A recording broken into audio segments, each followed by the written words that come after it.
नमस्कार, मैं हूं जयश्री नागदा और आप देख रहे हैं बेबाक राजस्थान।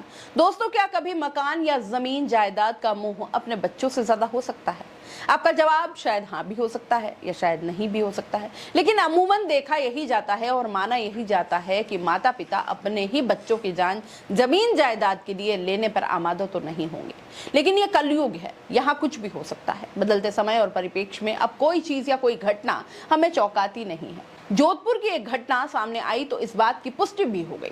एक पिता ने ऐसी हरकत कर डाली कि आप सुनेंगे तो सर चकरा जाएगा।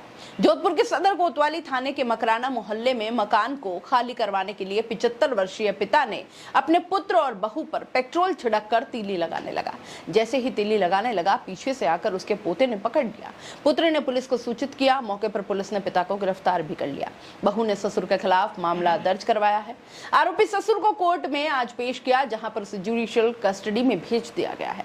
मकराना मोहल्ला निवासी ललिता प्रजापत ने थाने में उपस्थित होकर अपने ससुर के खिलाफ शुक्रवार को यह मामला दर्ज करवाया और बताया कि उसके ससुर 75 वर्षीय नैनाराम प्रजापत ने शुक्रवार तड़के करीब 3 बजे उन पर पेट्रोल छिड़का और तीली लगाने ही वाला था। इसी समय उनका बड़ा बेटा तबीयत खराब होने के चलते जगा हुआ था और वह गली में टहल रहा था। बड़े बेटे प्रिंस ने उसके दादा को पेट्रोल का केन लाते देखा, तब उसने दादा को रोकने की कोशिश की। दादा तीली लगाने ही वाले थे, तब उसने रोक लिया और पकड़ लिया। नैनाराम प्रजापत और उसके पुत्र राकेश कुमार के बीच दरअसल मकान के मालिकाना हक को लेकर विवाद है।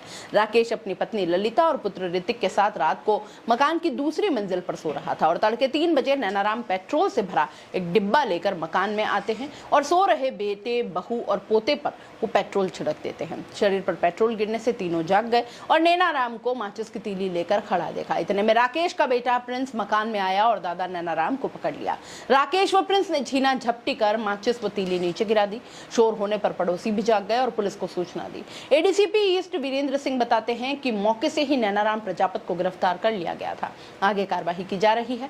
यह मकान नैनाराम प्रजापत की पत्नी के नाम था, जिसे उसने अपने पुत्र राकेश को बख्शीशनामा से गिफ्ट किया था। पिता इससे नाराज था। पिता पुत्र और उसके परिवार को मकान से निकालना चाहता था। पिता नैनाराम स्वयं भूतल में ही रहते हैं। मकान विवाद को लेकर पिता पुत्र में मनमुटाव के कारण पिता काफी कुंठित था और मौका ढूंढ रहा था। मामले की जांच कर रहे उप निरीक्षक पुखराज बताते हैं कि पेट्रोल काफी समय से इकट्ठा करके रखा था, वो मौका ढूंढ रहा था। उसने शुक्रवार को आज सुबह कार्यवाही को अंजाम दे दिया। पुलिस पूछताछ में सामने आता है कि आरोपी घर में नीचे के कमरे में अकेले रहता है और उसका मान सम्मान और ख्याल नहीं रखने के कारण मनमुटाव जो है वो बढ़ता चला गया। इसके चलते उसने ये पूरी साजिश रची। आरोपी की पत्नी के कोविड में मौत के बाद वो अकेले मकान के भूतल पर एक कमरे में रहता था और पहले भी कोर्ट में बेटे बहू के खिलाफ मजिस्ट्रेट के सामने पेश हुआ और कहा था कि वह उसका ख्याल नहीं रखते। इस पर मजिस्ट्रेट ने 1600 रुपए मासिक बेटे को पिता को देने के आदेश दिए थे। इसके बाद फिर से वह मकान को लेकर कोर्ट में वाद दायर कर चुके हैं और उसमें बताया गया कि मकान उसने बनाया और वो एक कमरे में अकेले रहता है। परिवार उसका ध्यान नहीं देता और यह वाद कोर्ट में अब भी लंबित है। क्या कहना है आपका इस पूरे मामले पर? हम तो निशब्द हैं। पिता पुत्र के इन रिश्तों का जो ताना बाना जिस तरीके से सामने आया है, यहाँ पर आकर रिश्ते शर्मसार हो जाते हैं।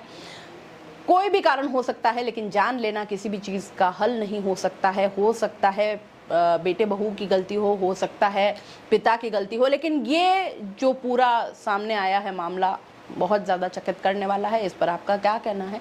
अपनी राय कमेंट बॉक्स में लिख दीजिए और जाते जाते चैनल को लाइक, शेयर और सब्सक्राइब करते जाइए।